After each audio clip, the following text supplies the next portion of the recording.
అల్లం మామిడికాయ పచ్చడి తయారీ విధానం కొలతలతో చెప్తున్నాను చూడండి. వెల్లుల్లిపాయలను ఒలుచుకొని పక్కన పెట్టుకోవాలి. మినపప్పు, ధనియాలు అన్నీ వేయించుకొని పక్కన పెట్టుకోవాలి. బెల్లం 400 గ్రామ్స్ బెల్లంని కూడా కరగబెట్టుకొని పక్కన పెట్టుకోవాలి. కారం 200 గ్రాములు కారం పక్కన పెట్టుకోవాలి. ఉప్పు 200 గ్రామ్స్ పక్కన పెట్టుకోవాలి. అల్లం 200 గ్రామ్స్ పక్కన పెట్టుకోవాలి.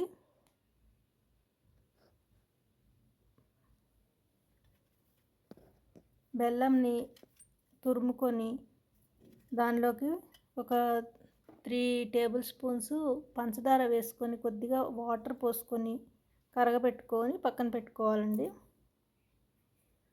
మామిడికాయ ముక్కలు 200 గ్రామ్స్ సన్నగా తరిగి ముక్కలుగా కోసుకొని దానిలో కొద్దిగా వాటర్ యాడ్ చేసుకొని కుక్కర్లో పెట్టుకొని మెత్తగా ఉడికించుకోవాలి. ఒక 5-6 విజిల్స్ వచ్చే వరకు ఉడికించుకోవాలి.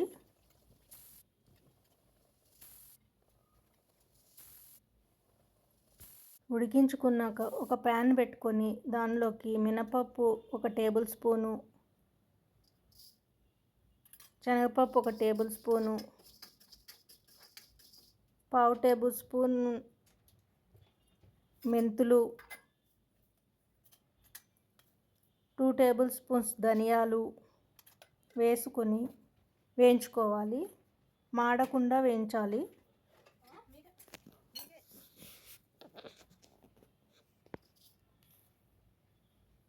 ఇవి మాడితే పచ్చడి టేస్ట్ మారిపోతుందండి.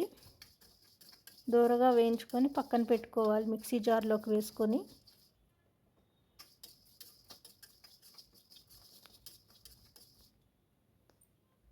ఇప్పుడు కొద్దిగా ఆయిల్ని వేసుకొని మనం ఇందాక తరిగి పెట్టుకున్న అల్లం ముక్కల్ని దీనిలోకి వేసుకొని వేయించుకోవాలి.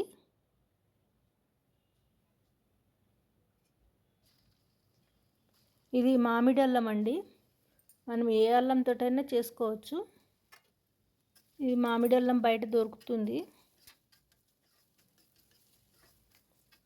నేను మామిడి అల్లంతోటే చేశాను. వెల్లుల్లిపాయలు ఒలిచి పక్కన పెట్టుకున్నాము. ఇవి ఇందాక వేయించి పెట్టుకున్న పప్పులన్నీ మిక్సీలో వేసుకున్నాను. 400 గ్రామ్స్ బెల్లం కరిగించి పక్కన పెట్టుకున్నాను. సాల్ట్ 200 గ్రామ్స్, కారం 200 గ్రామ్స్, అల్లం వేయించింది 200 గ్రామ్స్, 200 గ్రామ్స్ మామిడికాయ గుజ్జు.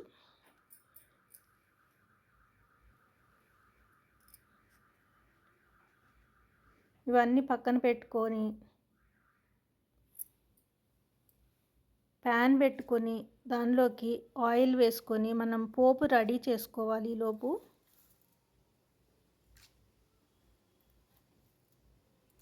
పోపులోకి మినపప్పు, శనగపప్పు, జీలకర్ర, ఆవాలు, కొద్దిగా మెంతులు, కచ్చా పచ్చాగా దంచి పెట్టుకున్న వెల్లుల్లి రెబ్బలు, ఎండుమిర్చి, కొంచెం పసుపు, కరివేపాకు వేసుకొని వేయించుకోవాలి. ఇది చల్లారే వరకు పక్కన పెట్టుకోవాలి. ఈలోపు మనం ఇందాక అన్నీ రెడీ చేసి పెట్టుకున్న వాటిని మిక్సీ జార్లోకి వేసుకోవాలి.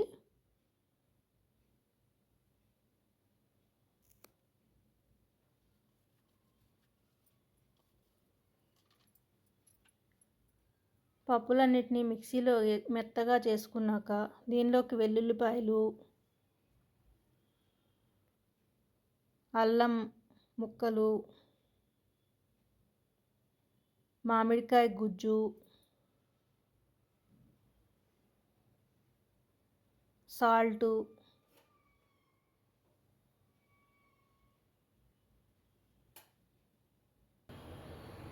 వేసుకొని మిక్సీ పట్టుకోవాలి మెత్తగా. నా ఛానల్ నచ్చితే లైక్ చేయండి, సబ్స్క్రైబ్ చేయండి ఫ్రెండ్స్. ఇంతవరకు సబ్స్క్రైబ్ చేసుకున్న వారందరికీ మరొకసారి ధన్యవాదాలు. మెత్తగా పట్టుకున్న మిశ్రమాన్ని ఒక ప్యాన్లోకి తీసుకొని దానిలోకి 200 గ్రామ్స్ కారం కలుపుకోవాలి.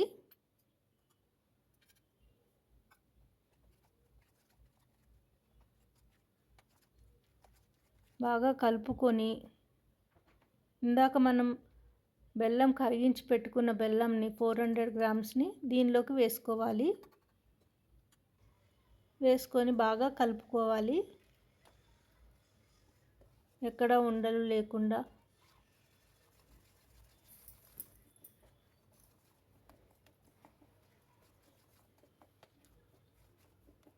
కలుపుకొని ఇందాక మనం పోపు పెట్టుకున్న దాన్ని దీనిలోకి వేసుకోవాలి. అది చల్లారినాక దీన్ని బాగా కలుపుకొని ఒక నైట్ అంతా వదిలేయాలి. అలానే పొద్దునే మనకి బ్రేక్ఫాస్ట్లోకి దోశల్లోకి వేసుకుంటే చాలా టేస్టీగా ఉంటుంది. ఒకసారి ట్రై చేసి చూడండి.